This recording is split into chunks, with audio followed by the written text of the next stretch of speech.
Hello guys, my name is Amit Sani and I welcome you in this daily Hindu analysis video. In the morning, these videos come. In the evening, Mahipal sir is taking the MCQ course now, and that is available on the StudyIQ Premium. So importantly, that is going very well, and the feedback is 100% positive for that, and that's a very important help for the next year prelims examination. So join that. That's affordable and extremely important. That source is the most important source for the current affairs section especially, and the static questions are also being discussed there. So 4th of December, and let's start the lesson. Important issues, articles we are discussing every day, and regarding these courses you can call on those numbers, and here you can join there. The MCQ course now that is going on. Okay, so it's started and 3 days are gone where these videos are coming every day, every evening. These are available there. So these two numbers you can call here. Any query, any issue regarding the payments, you can call here. And Telegram channel's link is given on the Facebook group. There you can send me a request. So PDF you will get there. Some words that I found today. Now the issue of GST revenues, economic activity slowing down, India's economy going through a kind of a crisis like situation, according to many facts and figures, and according to many economic experts there. Some are even saying that we are in a recession, but that is not being recognized there by the government. So that affects the GST collection. GST collection depends on the economic activity surely, and here the expectations are not being met. In last 8 months in this fiscal year, only 50% of the expected amount is collected till date by the center. And when this GST issue came, then they passed an important act for that, and federal provisions were there. So half the states, they said yes in favor of the GST implementation. Without their yes, this could not be implemented, but they said yes on a particular promise that center is going to compensate them, because they will have a lot of losses there, because it is going to be a centralized tax now, and they will be dependent on the center's tax share allocation there. But earlier they were also imposing some taxes, and they won't be able to impose any indirect tax now, so they will be at loss. So in the starting years, or you may say starting months, center is going to compensate to these states. Now that looks impossible, because the center says that the collection is very low, and you can see they expected more than 1 lakh crore rupees per month, but in September it was close to 90,000 crore rupees. Although it improved in November and it was good in July, it was okay in April. So these were the months where it crossed 1 lakh crore rupees mark.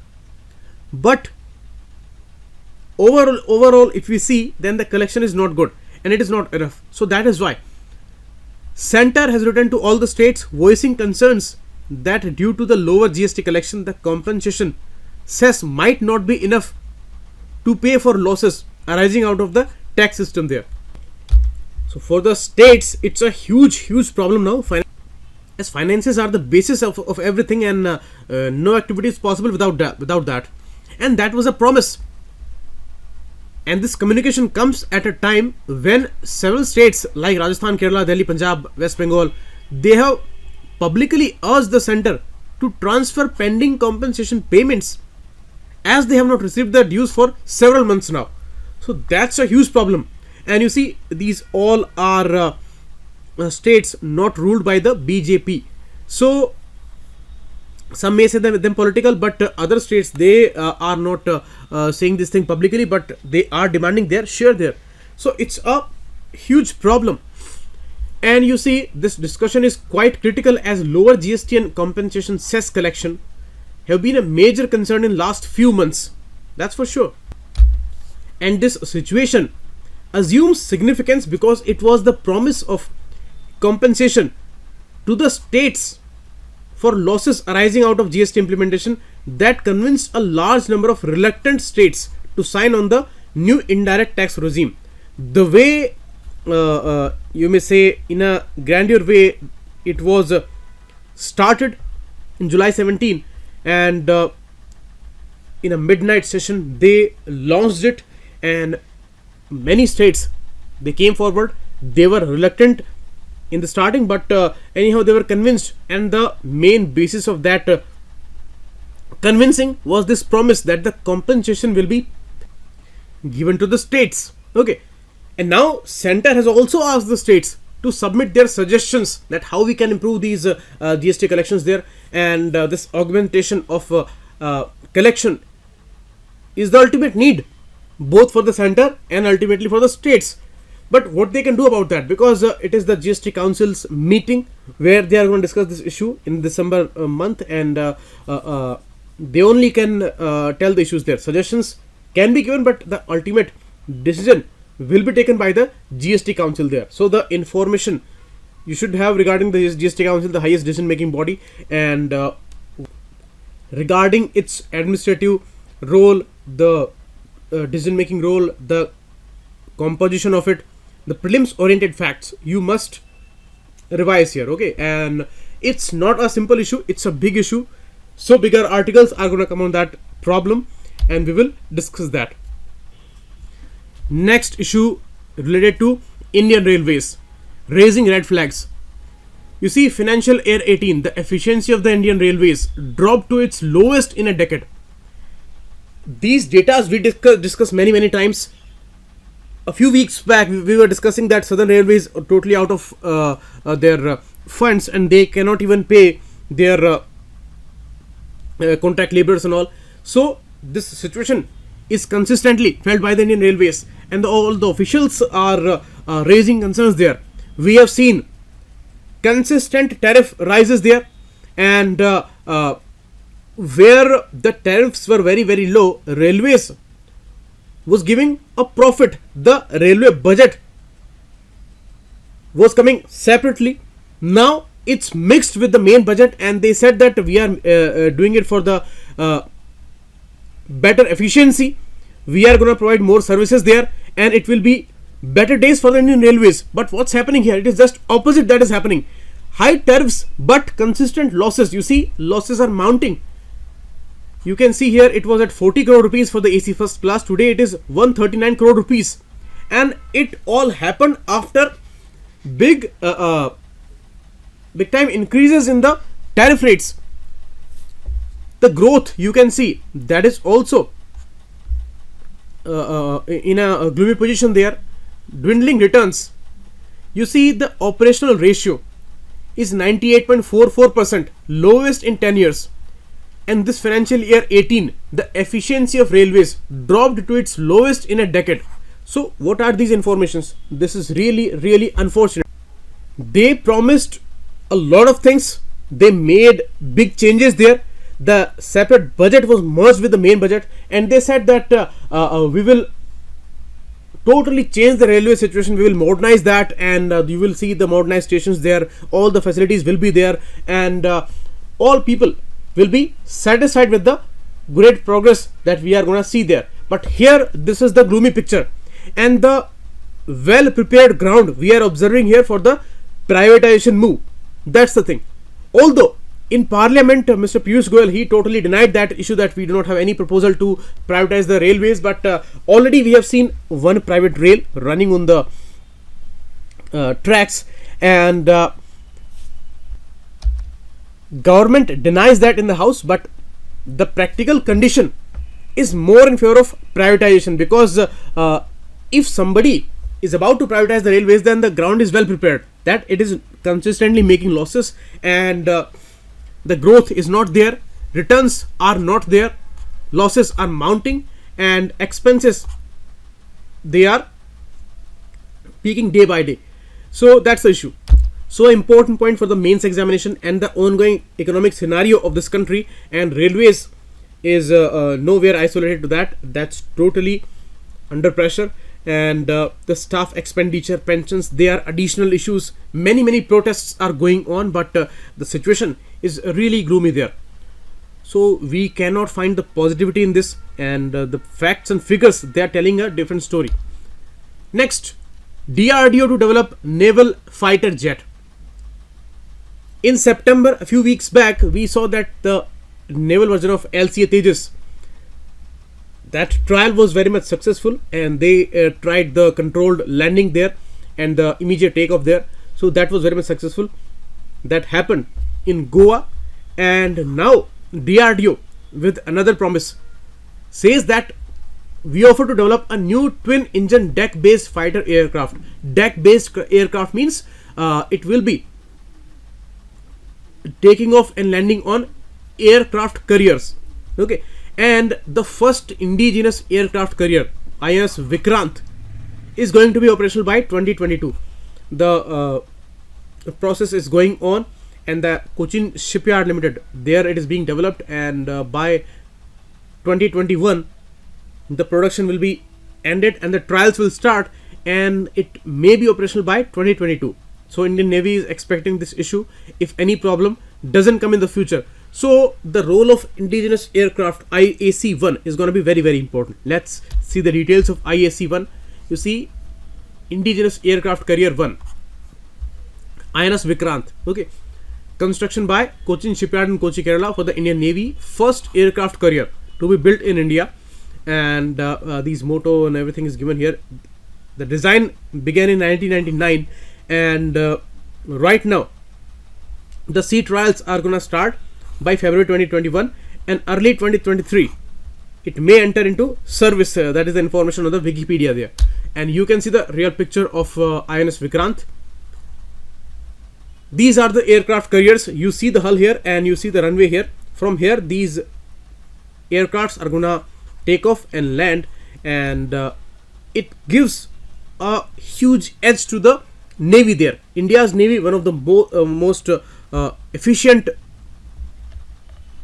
navies of the world, and these aircraft carriers, especially when they are indigenously developed. So that's an important addition in our capacity there. Here, this new offer by DRDO, it says that we are gonna make this ready by 2026. So 2022 the INS Vikrant IAC-1 is going to be operational, and 2026 we will have this new twin engine deck based fighter aircraft. Hopefully we will have that, because the timelines they shift a lot in India, but the basic information is very, very necessary. So GS paper 2 and 3 both are relevant here, and IAC-1 is going to be ready very soon. IAC-2 is also necessary, and the process to develop IAC-2 is going to start very, very soon. They will finalize all the requirements there, then they will go to the government for the acceptance of necessity, and then the design consultancy is gonna decide the contours of it. So very soon we will have IAC-2, and even they are talking about the third indigenous aircraft carrier. Okay, so these things are following their important additions in our capacity. And one important issue of largest multilateral exercise, Milan, it is by Indian Navy who's hosting that, and at the cost of Visakhapatnam, the visa cost, in March 2020 it is going to start with 41 countries. They are inviting 41 countries, but they are leaving out China here. That's intentional. They say that only like-minded countries are being invited here, and it is going to be a huge exercise, Milan exercise they are calling it. Okay, so there these capacities will be discussed. These are the additional details for INS Vikrant and the picture here. Next issue, you see, a few months back we were discussing an important tax which will be applicable on these internet giants like Google, Facebook, Amazon. Why? Because they are earning on the online platform. They are American companies, their servers and all, their data and all, they are all present in America. So America is at advantage there.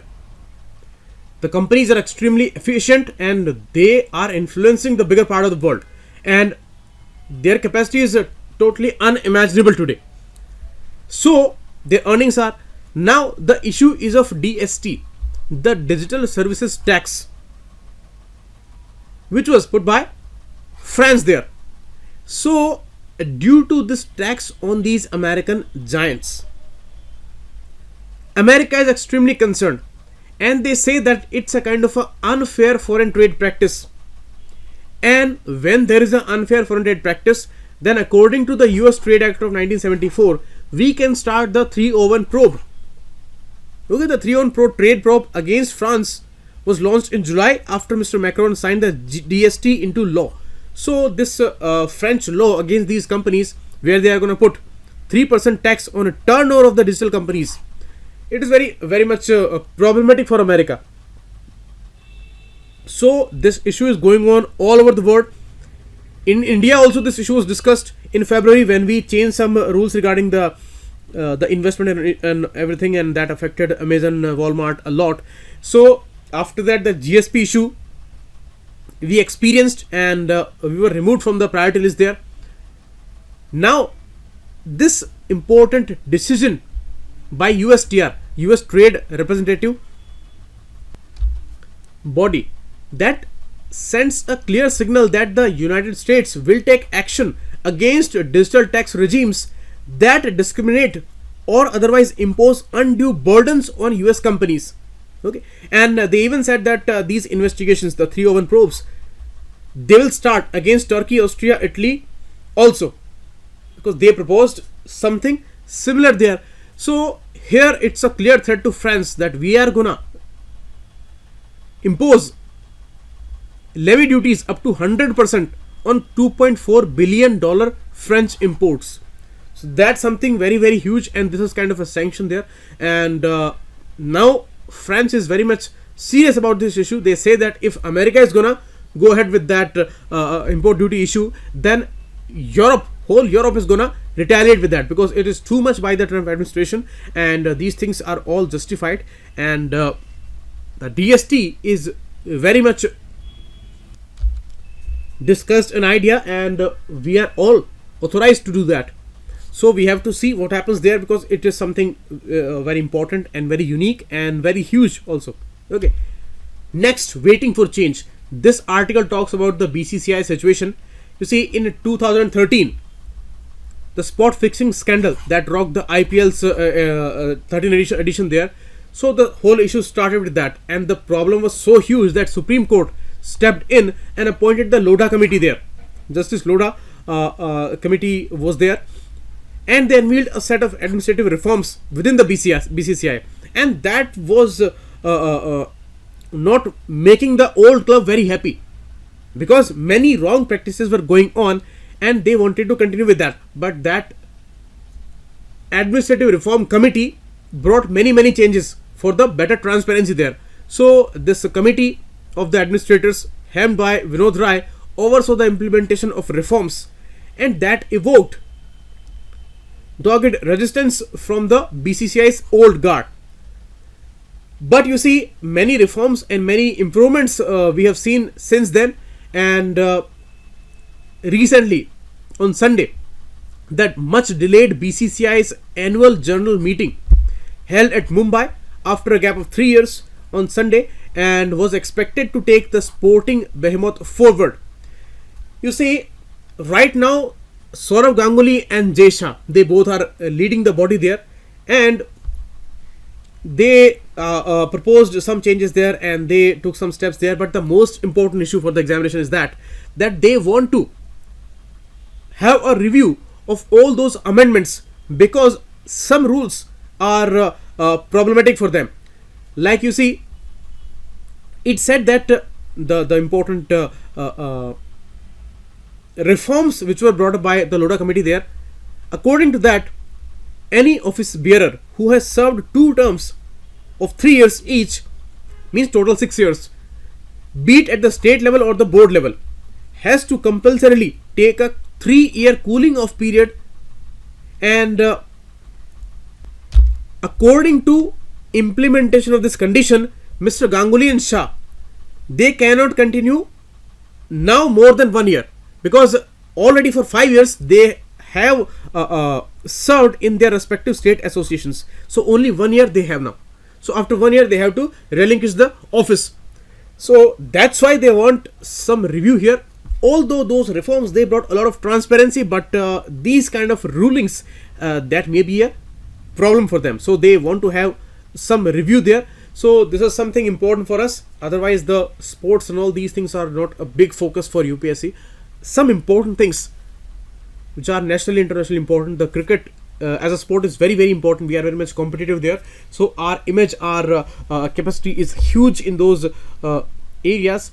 So that's why the reforms and the administration and the way it goes in this country, how it affects the youth, that's very, very important. So this information was there, important for GS paper 2 and 3 both. Next, the most important issue today: one state push for Israel and Palestine. You see the issue of two nation theory, which was proposed by Americans mainly. What was that? Before 1948, there was no Israel. It was total Palestinian land. And after that, when the ethnic cleansing of Palestine started, and it was in a way indirectly sponsored by America there, because the Jews, they were heavily supported by America. America was the strongest nation after World War II, and Jews were persecuted and they were pushed to move from countries like Germany and all, and they all settled here in this West Asian region. That was the Palestinian land. And the city of Jerusalem, you can see here, this is Jerusalem. Map of Israel, this is West Bank there, inside Israel. And this is the Jerusalem city, the most controversial city, from where three important religions of this world, they had their origin. So they said that it is our holy land. Jews said that it is our holy land, and their Zionist movement started. As they were supported by Americans a lot, so they fought with all these powers in the region, and they defeated them all. So this way the green line was established, and the 1949 armistice line was totally demarcated here. You can see the green line here. It is the territory of Israel in the white color, you can see, and the West Bank and the Gaza Strip. In these two areas, Palestinians, they were constricted. Now in this West Bank also, area A, B and area C, they are there, and almost 60% area is captured by Israeli people, according to the practical reports. In many issues we had discussed in the past, and I explained to you this issue in previous MCQ lesson also, that around 60% area is under Israel's authority. So consistent illegal colonization is going on by Israel in this West Bank region, and that's totally against the rights which were recognized by UN body in 1948. Okay, so it was the right of Palestinians, but they are consistently sidelined and they are consistently oppressed by the Israeli authorities there, because Israel is the most powerful country in this region today, and the Palestinians, they are one of the weakest in this region.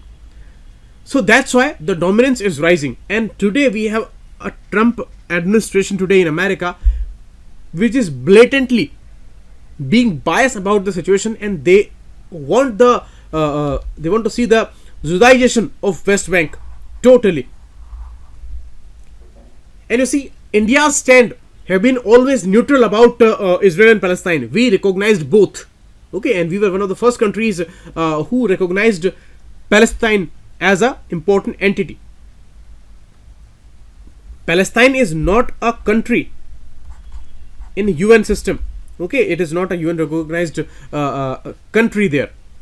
Okay, it is not in the list of the countries, but surely an entity, and we recognize that. Israel is surely a country.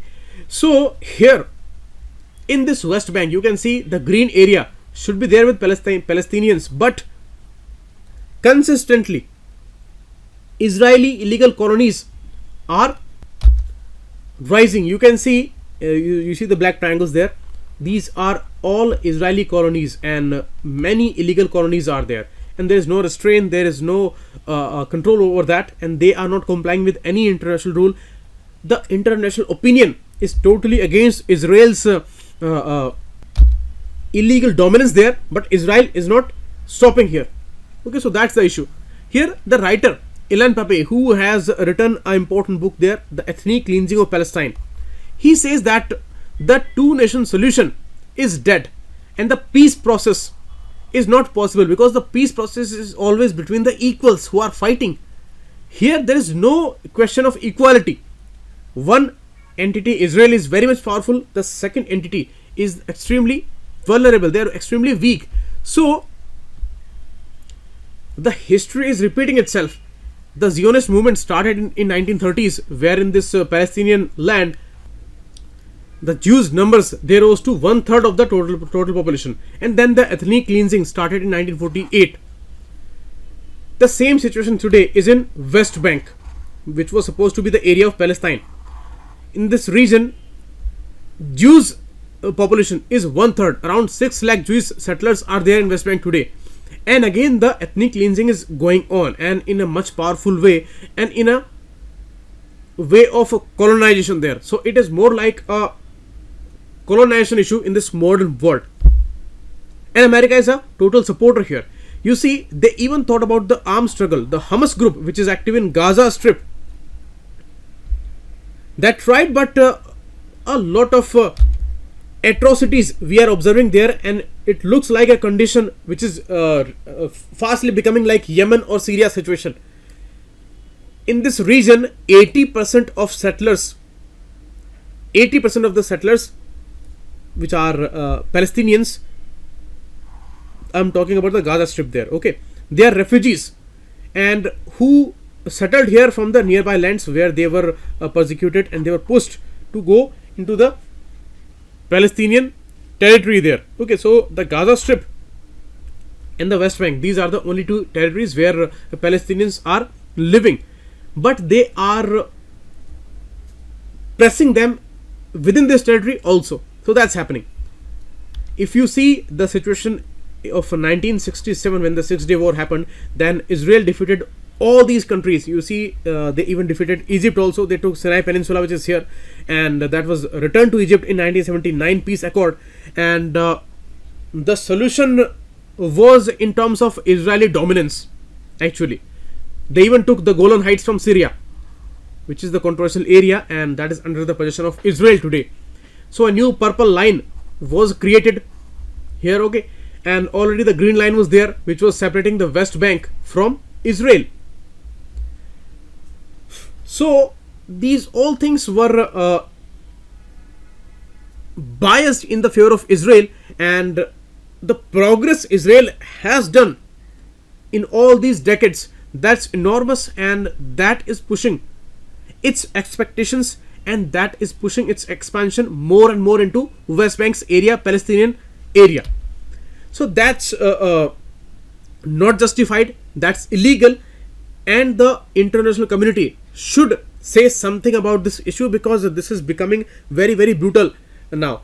And the writer said that in the past there was not much support in the favor of Palestinians, but now this vision has now a growing support in the international community, among young Palestinians and progressive Jews also, inside and outside the Israel country.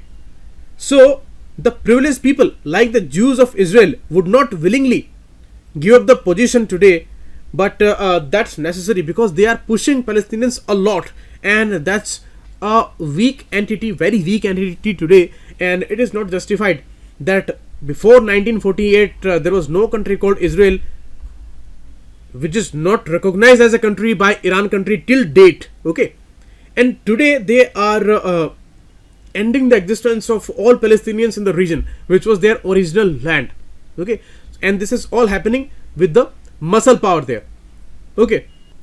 So the future is not secured. It's a sign of deep disturbance in the region, and we will see a lot of disturbing incidents in the future. For the examination, some things may be asked here, like the logic which is discussed here. The Australian scholar Patrick Wolf, he gave the logic of the elimination of the native. That means if you talk about South Africa, America, New Zealand, Australia, what are these areas? These were the former colonies, and they established as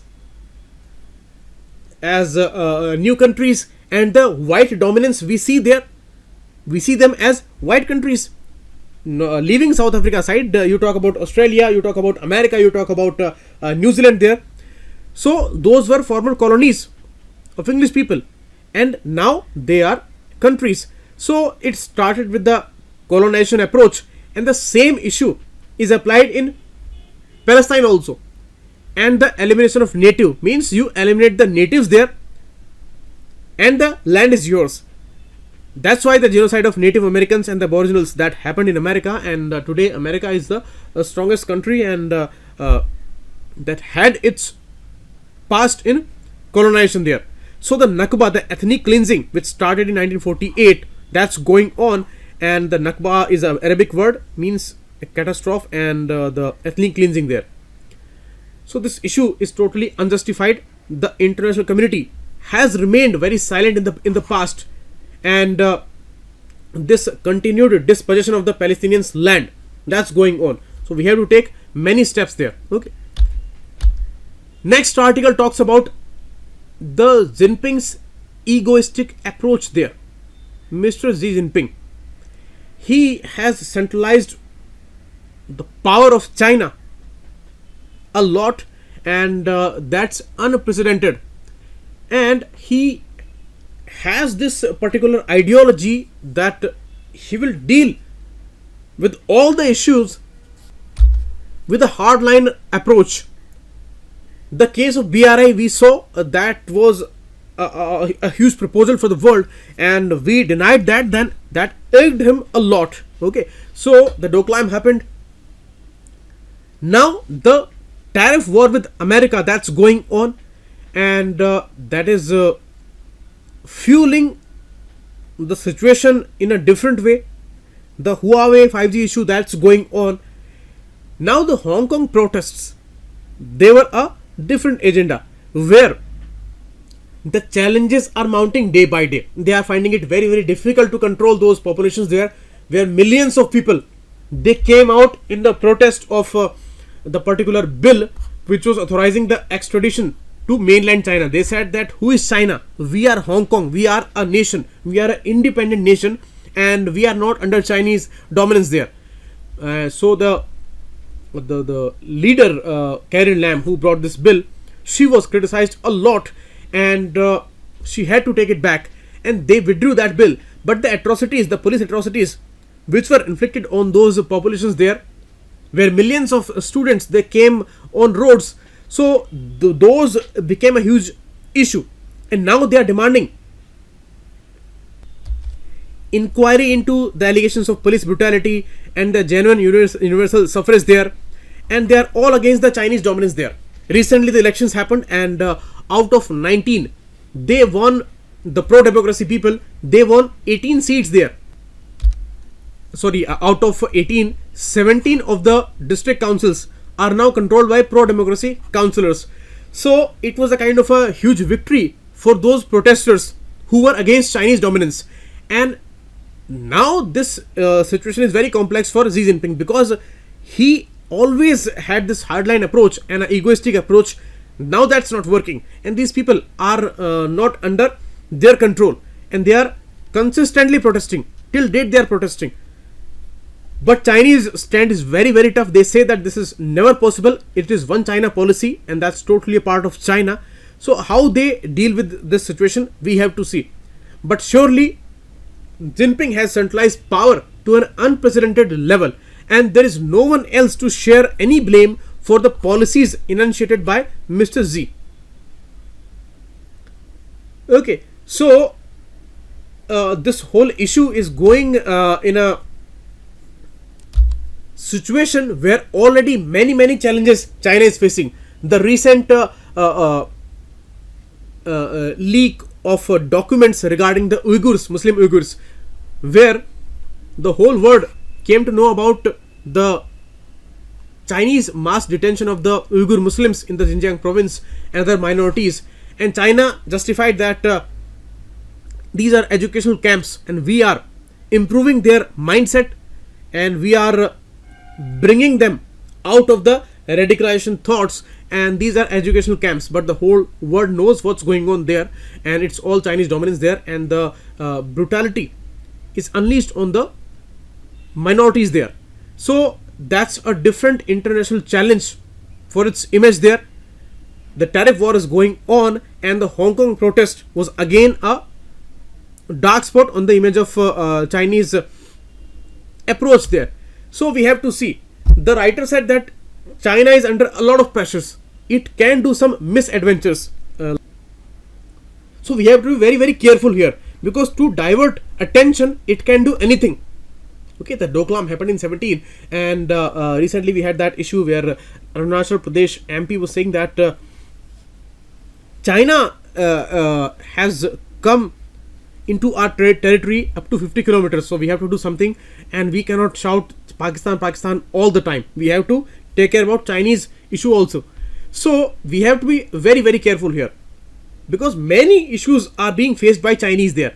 A recent spy issue in Australia that was highlighted there, where Australian Prime Minister said that it is deeply disturbing that China sent a spy there who accepted that I was personally involved there. I was sent by Chinese authorities there for this espionage work, and he got the shelter there in Australia. So these are blows to China for sure, and especially Mr.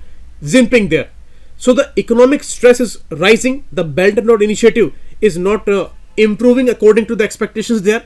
So many challenges, and one more issue he cannot face, where the ordinary Chinese believe their leadership is incapable of managing any turmoil there. So the Hong Kong protest is really problematic there. So that's the status quo, and we have to see what happens in the future. This was all today, and we'll meet again tomorrow. Thanks a lot. Keep watching. It was